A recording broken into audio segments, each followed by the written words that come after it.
A nível estadual, o poder legislativo é representado pelas assembleias estaduais. As pessoas que fazem parte dessas assembleias estaduais também são eleitas, também são representantes da população, são eleitas por voto direto, o mandato é de 4 anos, e elas têm como função criar leis específicas para o estado da qual fazem parte. Então, a Assembleia Estadual do Rio Grande do Sul cria leis para o Rio Grande do Sul, a Assembleia Estadual de São Paulo cria leis para São Paulo. Uma característica dessas leis é que elas não podem contrariar leis federais. Então a gente tem uma estrutura hierárquica, tipo uma pirâmide, né, nas leis no Brasil. Então tem as leis federais, que são as leis maiores, e as leis estaduais, elas se aplicam ao território do estado ali, mas elas não podem de forma alguma contrariar leis que já existem na esfera federal. Então, se a Constituição do Brasil diz lá que o país deve garantir igualdade de acesso e permanência nas escolas para toda a população, não pode existir uma lei federal que diga o contrário, que diga que não se deve, que o Estado não tem essa função de garantir acesso e permanência nas escolas. Então os Estados eles têm autonomia para criar suas próprias leis, definir uma série de regras, inclusive sobre como vai acontecer a arrecadação de impostos, por exemplo, mas nenhuma dessas leis criadas pode contrariar leis federais. A nível estadual, o poder executivo é exercido pelos governadores. Então, esses governadores têm uma série de atribuições que fazem parte do executivo, que envolve usar dinheiro para financiar uma série de serviços para a população, obras de infraestrutura, enfim. E eles têm atribuições específicas. Por exemplo, a segurança é uma atribuição dos estados, né? Então, a Polícia Militar no Rio Grande do Sul, por exemplo, ela é financiada, mantida, as pessoas que trabalham na Polícia Militar recebem do Estado, porque essa é uma atribuição do Estado. Assim como a educação, né? Ou parte da educação. O ensino médio é uma atribuição do Estado, enquanto que é mais comum o ensino superior ser mantido pela União, pelo governo federal. A nível estadual, a gente pode pegar 2 exemplos de representantes do poder judiciário. Na verdade, existem outros, mas vamos analisar 2 para entender a função de cada um deles de forma detalhada. Então, quando uma pessoa é acusada de cometer um crime, ela primeiro é julgada pela justiça de primeira instância. Então, ela vai ser julgada, o juiz vai dar um veredito, vai dizer se ela é culpada ou não, e caso o juiz diga que ela é culpada, essa pessoa pode recorrer do julgamento.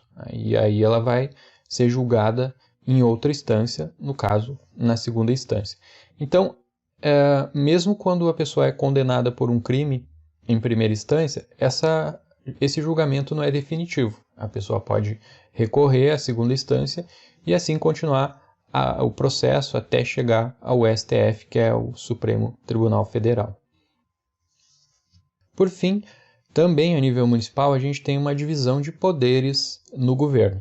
Então, a gente tem, representando o poder legislativo, a Câmara de Vereadores, né, que são pessoas eleitas também por voto direto, que representam a população, que ficam no mandato a cada 4 anos, e tem como função criar leis para a cidade.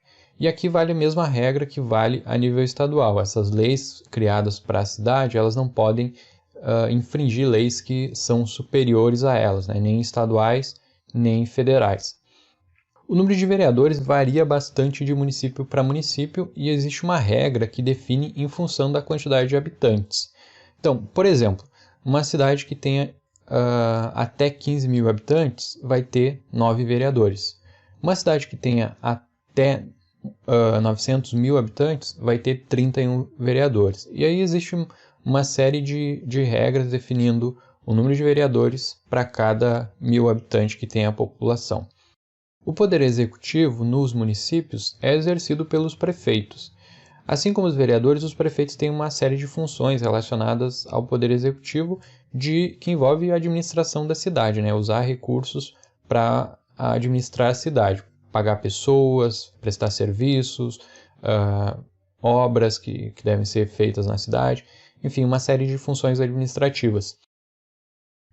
E os prefeitos, eles também, ou as prefeituras também têm atribuições específicas. Então, por exemplo, a educação a nível municipal ou a criação de creches para crianças que não estão em idade escolar são atribuições das prefeituras municipais.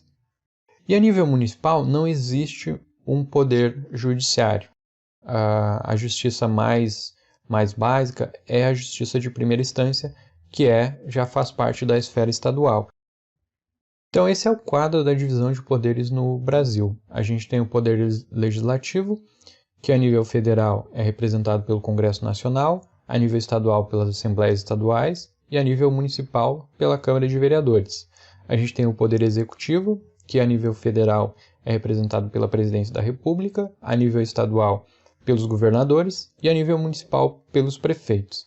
E a gente tem o Judiciário, que a nível federal é representado pelo Supremo Tribunal Federal, o STF, e além de outros órgãos, e a nível estadual é representado pela Justiça de Primeira Instância e Segunda Instância, além de outros órgãos que também pertencem ao Poder Judiciário. E a nível municipal, a gente não tem Poder Judiciário.